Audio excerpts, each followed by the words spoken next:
السلام عليكم ورحمة الله وبركاته.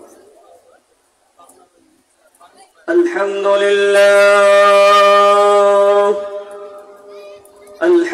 لله وحده، والصلاة والسلام على من لا نبي بعده، وعلى آله وأصحابه وسلم. أما بعد، فقد قال الله تعالى في كلامه المجيد وفي فرقانه الحميد: أعوذ بالله من الشيطان الرجيم. بسم الله الرحمن الرحيم. يا أيها الذين آمنوا اتقوا الله ولتنظر نفس ما قدمت لغد، واتقوا الله إن الله خبير بما تعملون. ولا تكونوا كالذين نسوا الله فأنساهم أنفسهم، أولئك هم الفاسقون. صدق الله المولانا العظيم. صلى الله على سيدنا ومولانا محمد وعلى آله وأصحابه وسلم. بلغ العلا بكماله، كشف الدجى بجماله، حسنت جميع خصاله، صلوا عليه وآله. আলহামদুলিল্লাহ, আমরা প্রত্যেকেই এই কোরআন হাদিসের তাফসীর মাহফিলে আমরা আসছি, আরো যারা আছি আমরা আসবো ইনশাআল্লাহ। আমাদের হুজুররা এসে গেছেন। মুফতি সিবাতুল্লাহ নূর সাহেব হুজুর আসতেছেন, এসবের পরপরই বয়ান করবেন। এই জন্য যারা এখনো বাড়িতে আছেন, দোকানপাটে আছেন, আপনারা সকলেই মাহফিলে চলে আসুন। এই মাহফিল প্রতিদিন হবে না, এই মাহফিল হলো জান্নাতের বাগান।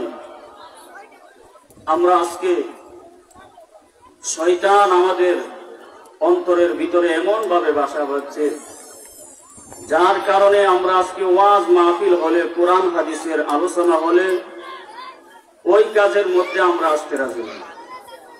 যদি গান বাজনা হতো, শরীফকে মপতাজকে আনা হতো, তাহলে দেখতেন মানুষের জায়গা হতো না। এই জন্য আমরা আজকে আমাদের অন্তরে আজকে আল্লাহর বই নাই। আল্লাহর বই আমাদের অন্তরে ঢুকাইতে হবে। আল্লাহর বই যদি আমাদের অন্তরে ঢুকাইতে পারি, তাহলেই আমরা কামিয়াব হতে পারবো। আর যদি আল্লাহর বই আমাদের অন্তরে না ঢুকাইতে পারি, কোনোদিনও আমরা কামিয়াব হতে পারবো না। এই জন্য আমরা প্রত্যেকেই এই ওয়াজ মাহফিলের মধ্যে আমরা সকলে আসবো ইনশাআল্লাহ। কেউ আমরা বাড়িতে থাকবো না, দোকানপাটে থাকবো না। এই মাহফিলের মধ্যে যতক্ষণ পর্যন্ত আপনি বসে থাকবেন, ততক্ষণ পর্যন্ত আপনার গুনাহ মাফ হতে থাকবে। রহমতের ফেরেশতারা আপনার জন্য মাগফিরাতের দোয়া করতে থাকবেন। যতক্ষণ থাকবেন আপনার আমল নামায় নেক আমল ফেরেশতারা লিখতে থাকবেন। এই জন্য আমরা প্রত্যেকে ইনশাআল্লাহ মাহফিলে আসবো। প্রত্যেকের অন্তরে আল্লাহর ভয় আমরা ঢুকাই। আল্লাহ পাক রব্বুল আলামিন পবিত্র কুরআনুল কারীমের মধ্যে বলেন, ইয়া আইয়ুহাল্লাযীনা আমানুত্তাকুল্লাহ। আল্লাহ মহান রব্বুল আলামিন বলেন, হে ঈমানদারগণ, তোমরা এক আল্লাহকে বই করো। কাকে বই করো? আল্লাহকে বই করো। আজকে আমাদের অন্তরে আল্লাহর বই নাই, আল্লাহর বই নাই বিদায় আজকে আমরা সারাদিন গুনার মধ্যে লিপ্ত থাকি। সারাদিন মানুষের সমালোচনা নিয়ে, মানুষের গীবত নিয়ে ব্যস্ত থাকি। শাস্ত্রের মধ্যে বসিয়া মানুষের সমালোচনা করতে থাকি। আজকে সমালোচনা এমনই ভাবে হয়ে গেছে, দোকানপাটের মধ্যে বসে হুজুরদেরও সমালোচনা করে, হুজুরদেরও সমালোচনা করে আজকে মানুষ। কিন্তু কেন করে? আল্লাহর বই তার অন্তর আজকে নাই, নাই বিদায় আজকে ওয়াজ মাহফিলের বিরোধিতা করে, সমালোচনা করে, হুজুরদের সমালোচনা করে। অথচ একটু চিন্তা করে দেখে না যে আমার মার বিয়াটা, আমার বাবার বিয়াটা কে করাইছিল? হুজুরই তো করাইছিল, ঠিক না? আমার বিবাহ কে করাইবে? আমার বাবা, আমার মার জানাজা কে পড়াইবে? হুজুরদের কাজই লাগে। কেন আমরা হুজুরদের সমালোচনা করি, গীবত করি? আল্লাহর বই আমাদের অন্তরে নাই, যার কারণে আজকে মানুষ ওয়াজ মাহফিলের বিরোধিতা করে, ওয়াজ মাহফিলের মধ্যে আসতে রাজি নয়। শয়তানে ধোঁকা দিয়া এমন ভাবে ভিতরে বাসা বেঁধেছে, যার কারণে মানুষ আজকে ওয়াজ মাহফিল থেকে দূরে থাকে। এই জন্য আমাদের অন্তরে আল্লাহর বই পরিপূর্ণ ঢোকাইতে হবে। আল্লাহ পাক রব্বুল আলামিন বলেন, ইয়া আইয়ুহাল্লাযীনা আমানুত্তাকুল্লাহ, হে ঈমানদারগণ, তোমরা আমি আল্লাহকে ভয় করো। আল্লাহর ভয় যদি আমাদের অন্তরে পরিপূর্ণ থাকে, তাহলে ওই লোকটা জীবনও কোনোদিন নামাজ ছাড়বে না। আল্লাহর ভয় যদি থাকে, তাহলে ওই লোকটা কোনোদিন গুনাহের মধ্যে, বিবিচারের মধ্যে, জিনার মধ্যে লিপ্ত হবে না। আল্লাহর ভয় যদি অন্তরে থাকে, তাহলে মা বোনরা কোনোদিন বেপরোয়াভাবে চলবে না। এই জন্য আল্লাহর ভয় অন্তরে ঢুকাইতে হবে। আল্লাহর ভয় যদি পরিপূর্ণভাবে আমাদের অন্তরে থাকে, তাহলে ওই মানুষটা কোনোদিন কোন ধরনের গুনাহের মধ্যে লিপ্ত হবে না। এই জন্য আল্লাহর ভয় অন্তরে ঢুকাইতে হবে।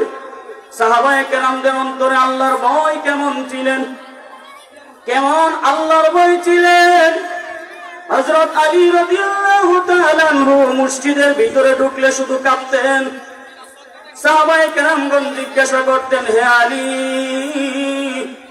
তুমি যুদ্ধের ময়দানে গেলে সকলের আগে আগে থাকো, মসজিদের ভিতরে ঢুকলে কেন কাঁপো? হযরত আলী রাদিয়াল্লাহু তাআলা আনহু বলতেন, এটা হলো মসজিদ, আল্লাহর ঘর। আল্লাহর ঘরের ভিতরে আমি ঢুকছি, না জানি আল্লাহর ঘরের সঙ্গে বিয়াদবি হয়ে যায়। এই জন্য কাঁপতেন। আর আমাদের সমাজের মানুষ মসজিদের ভিতরে ঢুকতে পারলে মনে করে আমি বড় ক্লাবের মধ্যে ঢুকছি। অনেক মানুষ মনে করে মসজিদের ভিতরে ঢুকে আর যত কথা আছে সব কথা মসজিদের ভিতরে গিয়া বলে। মসজিদের ভিতরে কথা বলা হারাম, কিন্তু এই কথাটা জানার পরও কেন বলে? মানুষের অন্তরে আজকে আল্লাহর বই নাই, আল্লাহর বই অন্তর থেকে দূর হয়ে গেছে। শয়তান অন্তরের ভিতরে বাসা বেঁধে ফেলেছে, যার কারণে মানুষ আজকে আল্লাহকে বই করে না। এই জন্য আল্লাহর বই অন্তরে ঢুকাইতে হবে। আল্লাহর বই যদি ঢুকাইতে পারি, তাহলেই আমরা কামিয়াব হতে পারবো, আর না হয়তো কোনোদিন কামিয়াব হতে পারবো না। ইয়া আইয়ুহাল্লাযীনা আমানুত্তাকুল্লাহা ওয়াল তানজুর নাফসুম মা কদ্দামাত লিগাদ, এবং প্রত্যেকেই ভাবিয়া দেখো, চিন্তা করে দেখো, পরকালের জন্য তুমি অগ্রিম কি পাঠাইছো? পরকালের জন্য তুমি কি পাঠাইছো? তুমি যে একদিন এই দুনিয়া ছেড়ে আল্লাহর সামনে দাঁড়াইবা, সেই দিনের জন্য তুমি এই দুনিয়া থেকে কি কামাই করেছো? কতটুকু নেক আমল করেছো? নেক আমল কতটুকু পরকালের জন্য তুমি পাঠাইছো? আমরা কি চিন্তা করি যে কতটুকু নেক আমল করলাম? পরকালে তো আমাদের আল্লাহর সামনে দাঁড়াইতে হবে। হাসরের মাঠ যেই দিন কায়েম হয়ে যাবে, সেই দিন আমাদের আল্লাহর সামনে দাঁড়াইতে হবে। সেই দিন আল্লাহর সামনে দাঁড়ায় কি জবাব দিব? যদি নেক আমল থাকে তাহলে না আমরা সেই দিন আল্লাহর কাছে বাঁচতে পারবো। নেক আমল না থাকলে কিভাবে আল্লাহর কাছ থেকে আমরা বাঁচবো?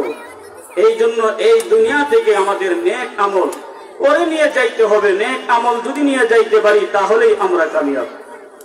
ইন্নাল্লাহা খাবীরুম বিমা তা'মালুন।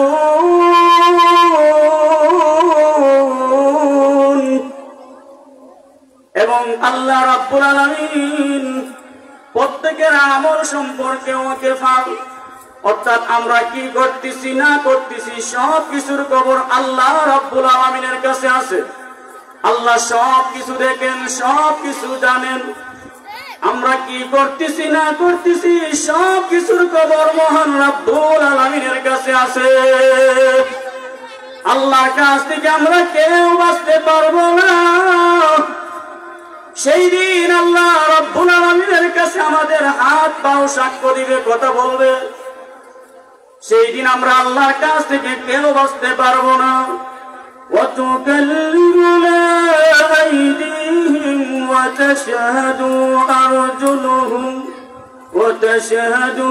أرجلهم بما كانوا يكسبون।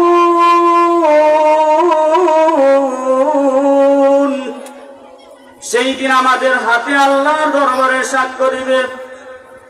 হাতে বলবে, ওগো রব্বুল আলামিন, সে আমার দ্বারা বেগানা নারীকে ধরেছিল, সে আমার দ্বারা অমুকের বাড়ি থেকে চুরি করেছিল, সে আমার দ্বারা মানুষকে জুলুম অত্যাচার করত। সেই দিন বলবে, হাতে বলবে সাক্ষী আসেনি, পায়ে বলবে আমি সাক্ষী। পায়ে কি বলবে? আমি সাক্ষী। ওগো আল্লাহ, হাতে যা বলেছে সবগুলোই সত্য। সেই দিন আমাদের অঙ্গ প্রত্যঙ্গ কথা বলবে, সেই দিন আমাদের মুখে কথা বলবে। মুখে বলবে, ওগো আল্লাহ, ওই পাপী বেগানা নারীকে চুম্বন করেছিল, সে আমার দ্বারা হারাম জিনিস ভক্ষণ করেছিল, চুরির জিনিস ভক্ষণ করেছিল, সে আমার দ্বারা মানুষের গীবত করত, সমালোচনা করত, সে আমার দ্বারা মানুষের গীবত করত, মিথ্যা কথা বলতো, মানুষের উপর মিথ্যা তুহমত দিত। চোখকে বলবে, ওগো রব্বুল আলামিন, সে আমার দ্বারা বেগানা নারীর দিকে তাকায়া থাকতো। কানে বলবে, ওগো রব্বুল আলামিন, আমি সারাদিন পরিশ্রম করে যখন রাত্রের বেলা ঘুমাইতে যাইতাম, ওই নাফরমানটা আমার দুই কানের মধ্যে দুইটা ইয়ারফোন ঢুকায়া দিত, আমি শান্তি মতে ঘুমাইতে পারতাম না। বাঁচার উপায় আছে? বাঁচার কোন উপায় নাই। সেই দিন আমাদের অঙ্গ প্রত্যঙ্গ আল্লাহর দরবারে কথা বলবে, সেই দিন বাঁচতে পারবো না।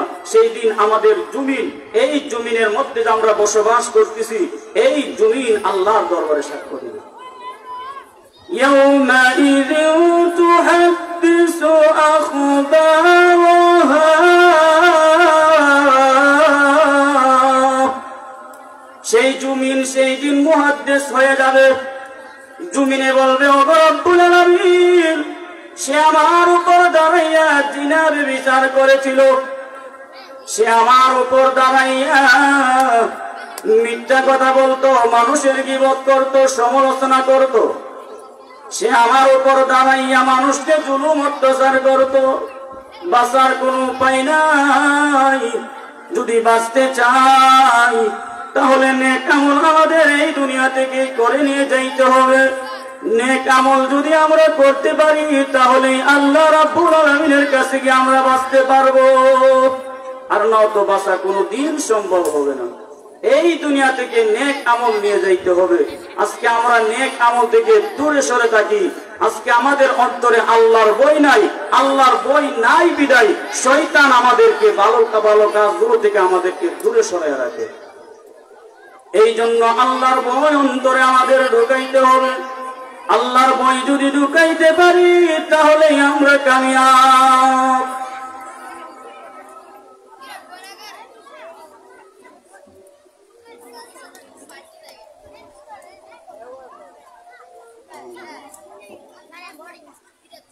আলহামদুলিল্লাহ, এখন আজান হয়ে যাবে।